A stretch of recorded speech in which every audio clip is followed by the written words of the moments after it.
प्रभु कह रहे हैं बहुशाखा हृणंताश्च बुद्धयो अव्यवसायी नाम। ये बहुत शाखा वाली अनंत बुद्धियां उनके होती हैं। यहां भाव प्रभु जो प्रकट कर रहे हैं, कह रहे हैं कि जिसके हृदय में ये भाव है कि अभी तो हमने भोगों को भोगा ही नहीं, ये भोग लें, ये देख लें, ये सुन लें, ये सूंघ लें, ये छू लें, आदि आदि, ऐसा हो जाता तो ठीक है, ऐसा हो जाए तो और बढ़िया है, ऐसा कर लूंगा। ये जैसे एक शाखा से बहुत छोटी छोटी टहनियां निकलती हैं, फिर उसमें और छोटी छोटी, ऐसे ही भोग की इच्छा मात्र से अनंत शाखाएं प्रकट हो जाती हैं। और यही संसार का बंधन है।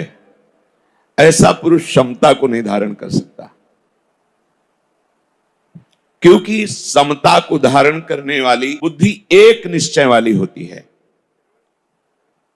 सांसारिक वस्तु, पदार्थ, कामना, भोग, बहुत शाखाओं वाली बुद्धि इसमें विचरण करती है।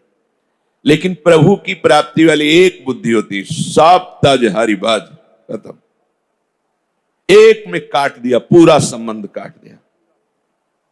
धन की कामना,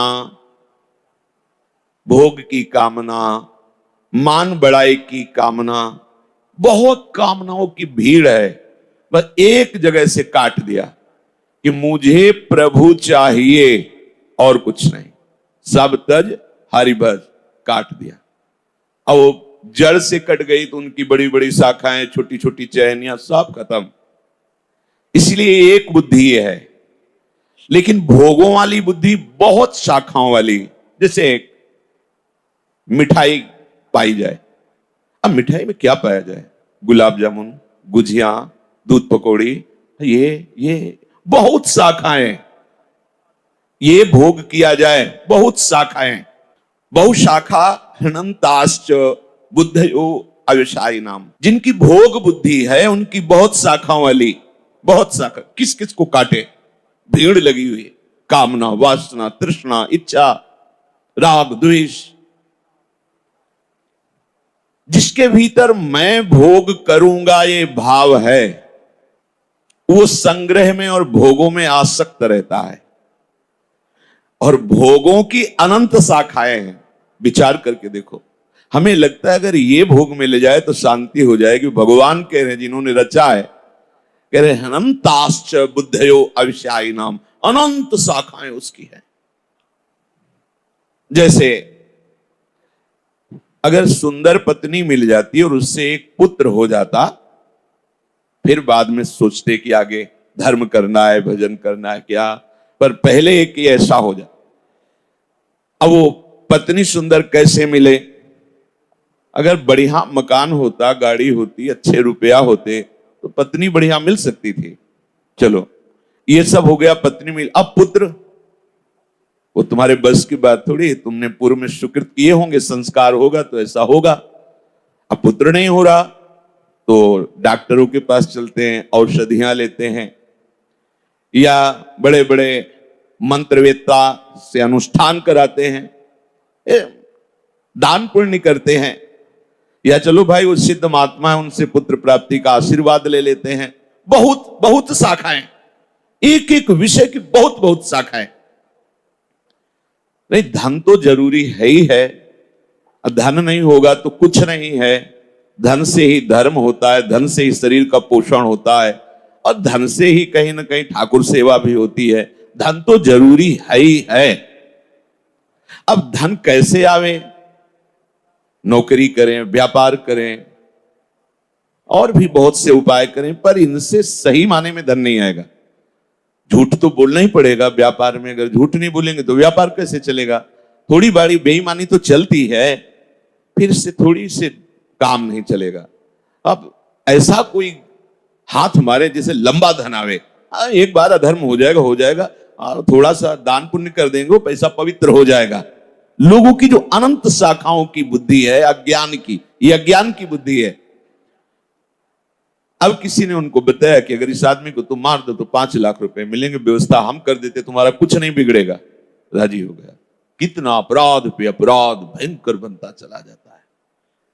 भगवान कह रहे हैं कि जिनके हृदय में ये भोगों की भोगने की लालसा है, वो समता को समझ ही नहीं सकते। नहीं तो प्रभु ने कहा अगर समता का थोड़ा भी आरंभ कर लिया जाए तो आवागमन के चक्र को मिटा देगी। देखो, आप लोग कृपा पात्र जन हैं। समता का स्वरूप सहना है। एक स्वरूप की क्षमता होती है जिसमें इधर और इधर सब प्रभु ही है, ऐसा अनुभव होता है। पर ये स्वरूप की क्षमता का अनुभव करने के पहले अंतःकरण की क्षमता आवश्यक है। अंतःकरण की क्षमता होती है क्षमता। अंतःकरण की क्षमता होती क्षमता। क्षमता, हाँ, सहनशील, शांति, अव्यर्थ कालत्वम। जिसने नियम ले लिया है कि किसी भी तरह से मैं अपनी शांति भंग होने नहीं दूंगा, किसी बिना बाहरी सहयोग के। देखो, इसमें अगर बाहरी सहयोग लेने की आपने थोड़ी भी इच्छा की तो अनंत शाखाएं फूट पड़ेंगी। हमें इच्छा ही नहीं रखनी। हमारी सुरक्षा का भार और हमें अप्राप्ति की प्राप्ति कराने का भार हरि गुरु के ऊपर है। बिल्कुल विश्वास रखो, किसी अस्त्र में ताकत नहीं है कि आपके पांच भौतिक शरीर का भी भेदन छेदन कर सके, क्योंकि प्रभु हैं। और अगर उनका विधान है तो किसी भी रक्षा कवच की ताकत नहीं कि बचा सके। बिल्कुल दृढ़ निश्चय कर लो। पर यह दृढ़ निश्चय भगवत कृपा से ही होगा, नहीं तो हम बातें जरूर करते हैं प्रभु के विश्वास की, पर हम विश्वास रखते हैं अस्त्र शस्त्रों में, विश्वास रखते हैं मित्रों में, अंग रक्षकों में। जब अजान बाहु अभेद भुज दंड मूल प्रभु के भुजाओं का भरोसा होगा तो फिर अन्य कोई भरोसा नहीं होगा। अन्य भरोसा हुआ तो बहुत सी शाखाएं हैं। बोलो, अन्य भरोसा में क्या विश्वास कि अस्त्र चली जाएगा, यंत्र है, नहीं चला। क्या विश्वास जो अंग रक्षक उसी की बुद्धि बदल जाए, काल उसी की बुद्धि में बैठ करके प्रहार करवा दे। क्या भरोसा? एकमात्र जिसे किसी भी तरह की कोई सुख सुविधा की आकांक्षा है तो समता को निर्धारण कर सकता है। यह खास बात है, क्योंकि समता हृदय की क्षमता है। जब तक आप इस बात को स्वीकार नहीं करेंगे, भगवत मार्ग में आगे नहीं बढ़ पाएंगे। प्राय लड़खड़ा के यहीं गिर जाते हैं, राग द्वेष में ही गिर जाते हैं। बहुत बड़ा जाल है। राग द्वेष दोनों खोइए तब खोजिए पद निर्वाण, महापुरुषों ने कहा है। प्रभु कह रहे हैं कि पहले तो तुम्हें सत्संग के द्वारा यह निश्चय करना होगा। ये तुम्हारी जो बहुत शाखाओं वाली बुद्धि है, इसका त्याग किए बिना निश्चय नहीं होता। हमारी जो बुद्धि बहुत शाखाओं में फैली हुई है, उसका कारण ढूंढना होगा। हमारा बहुत शाखाओं में भ्रमण करने का कारण है सुख। हम कहीं भी किसी भी व्यक्ति से, वस्तु से, स्थान से, या उसका कारण होता है सुख भोगना। ध्यान दीजिए, पूरी की पूरी जीवन इसी में व्यतीत हो जाता है, सुख की खोज। और इधर सुख है नहीं। दुखालयम भगवान ने बनाया और मोटी हेडिंग में लिख दिया, दुखालयम अशाश्वतम, ये नाशवान है और दुखमय है। और आप उसी बाजार में जहां दुख बट रहा है, दुख योनयः, जिसके भोगने से दुख ही प्रकट होगा, वहां सुख की खोज कर रहे हैं तो अतृप्त ही रहते हैं। कारण उसका है, वहां है नहीं वो। कीट पतंगे से लेकर बड़े बड़े सम्राट तक सब अभावग्रस्त हैं। ये महापुरुषों की अंतर्दृष्टि से देखा गया है। एक छोटे कीट से लेकर एक बहुत बड़े सम्राट के हृदय को देखा तो अभाव ही अभाव है, अतृप्ति ही अतृप्ति है। अपने को लगता है अगर इतना रुपया हो, इतनी वस्तु हो, ऐसा सुंदर रूप हो, ऐसा मकान, ऐसा जैसे हम कल्पना करते हैं, ऐसा ऐसा हो तो हम सुखी हो जाएं। तो बहुत से लोग ऐसे जो तुम कामना कर रहे हो वो उनको सहज में प्राप्त है, तो वो निष्काम हो जाना चाहिए। पर वो उससे बड़ी कामना कर रहे हैं, उससे बड़ी कामना, वो उससे बड़ी कामना। समझो, ये बहुत शाखाओं को काटना होगा, नहीं भगवत मार्ग में आगे नहीं बढ़ पाएंगे। सबको अभाव ही अभाव है, सबको।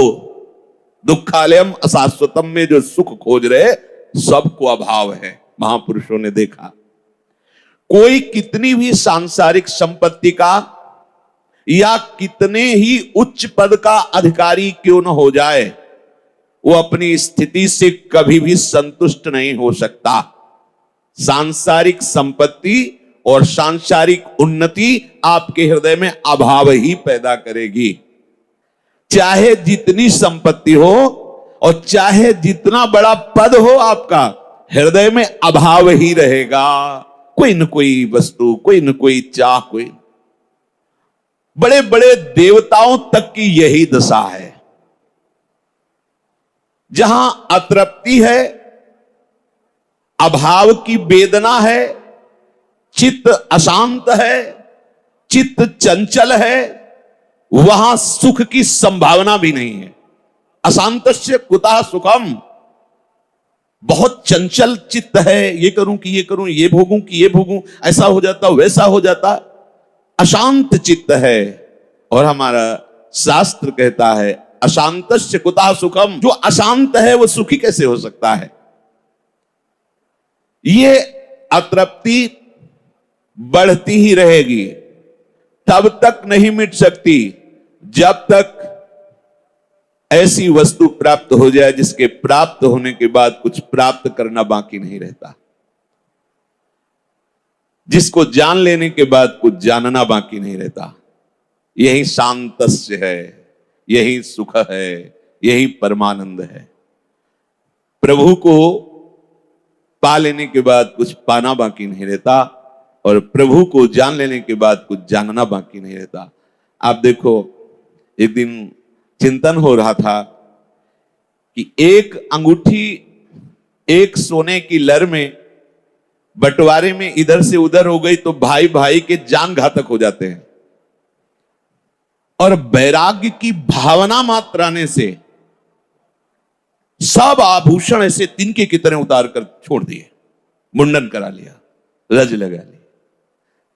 तब विचार आता है कि देखो, प्रभु की अभी प्राप्ति नहीं हुई, प्राप्ति की तरफ कदम रखा, कैसी कैसी तृप्ति। अब मुझे ये सब नहीं चाहिए, ये जो मन भावे सो। हमें रज लगा ली, मुंडन करा लिया, क्या हो रहा है? ये अभी मिले तो नहीं ना प्रभु, लेकिन ये मार्ग ही ऐसा, इसमें कदम रखते ही ये सब तिनके के समान हो जाता है। सुरपति नरपति लोकपति जिनके भाव है घास, तिनके के समान। कैसा आश्चर्य में होता है। तो जो पूर्ण है, जब तक उसका आश्रय नहीं होगा तब तक ये बुद्धि बहुत शाखाओं में दौड़ाती रहेगी। वो पूर्ण एकमात्र प्रभु हैं, हमारे प्रीतम हैं। उनके सिवा चाहे जिस वस्तु का आश्रय ले लो, चाहे जिस व्यक्ति का आश्रय ले लो, चाहे जो कुछ कर लो, चाहे जो कुछ बन जाओ, कभी तुम्हें शांति नहीं प्राप्त हो सकती, विश्राम नहीं मिल सकता। और अशांतस्य कुतः सुखम, अशांत है हृदय तो सुख कहाँ है? परिणाम अशांत का विनाश ही होता है। ये जो अतृप्ति है, ये भोगों की नहीं है, ये प्रभु की है, सबके हृदय में। एक जो किसी वृद्ध से भी पूछो, ये पूरा जीवन अब आप वो जलता मिलेगा। अपने तो देखे, अब विषय मदिरा पी है तो भले कह दे कि भाई हम सुखी हैं, नहीं जब प्यार से पूछोगे, उससे ये पता हो कि हमारे दुख का निवारण कर देंगे, तो पूरी लिस्ट आ जाएगी सामने।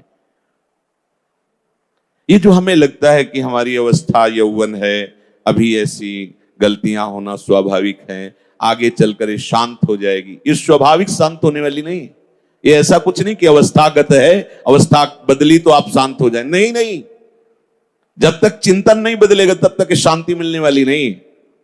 94 वर्ष की आयु के बहुत सुलझे हुए व्यक्तित्व वाले से हमने एकांत में गंगा के किनारे पूछा कि हमारे हृदय में ऐसी बात आती है कि 40 वर्ष के बाद शांति मिल जाती होगी काम आदि दोषों से। आपका क्या अनुभव? आप बिल्कुल निश्चिंत होकर बताइए, जिससे मैं अनुभव आपका सुनकर समझ सकूं। शास्त्रों में तो पढ़ाई, पर आप बताइए। तो उन्होंने कहा कि ब्रह्मचारी जी, उस समय नैष्ठिक ब्रह्मचर्य में, उन्होंने कहा ब्रह्मचारी जी एक बात बताए, अब हमारे अंग प्रत्यंग शिथिल हैं पर मन शिथिल नहीं है। हम कहा बस इतना ही जानना था। उनका हमारा मन जैसे हमने बचपन में देखा, जैसे यौवन अवस्था में देखा, वैसा ही आज है, पर हमारा शरीर शिथिल है।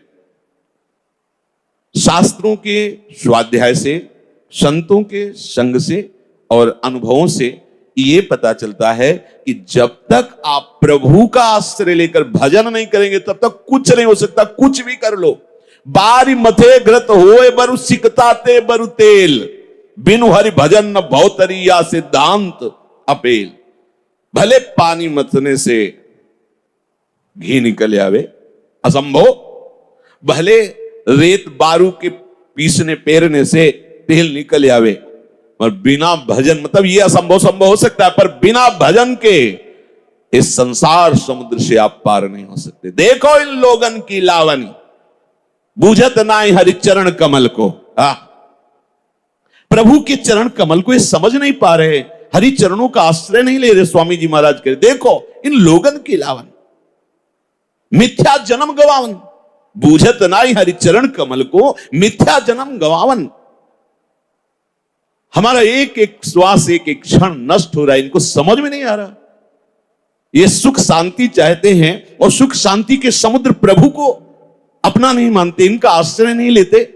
अरे जब जमदूत आए घेरेंगे, करे आप मन भावन, करे हरिदास तबे चिरजीवो, जब कुंज बिहारी चित भावन, तभी तुम्हें विश्राम मिलेगा। नहीं, यमदूत जब आएंगे तुम्हें लेने और अपनी मन भाई करेंगे, मार चलाएंगे, तब तुम्हारा ऐसा बुद्धि बल क्षीण हो जाएगा।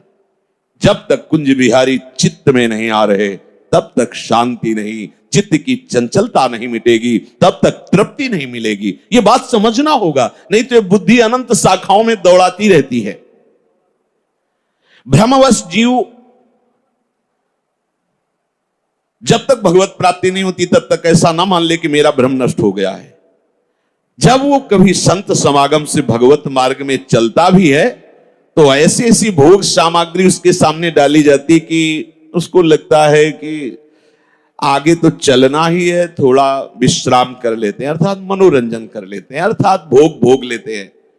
जहां उसके मन में ऐसी कल्पना आई, उसका लक्ष्य रुक गया। वो सोच रहा था कि मैं इस भोग को भोग के आगे चलूंगा, लेकिन वहां दीवार खड़ी हो गई, रास्ता ही बंद साइड से, फिर वही घूम के पहुंच जाएगा। ऐसे न वैसे रहे मज रहे ढो, पाछलियो जो करी निर्भाषित, वही पहुंच गया जहां से चला था विषय सामग्री से, वही पे। बहुत सावधान।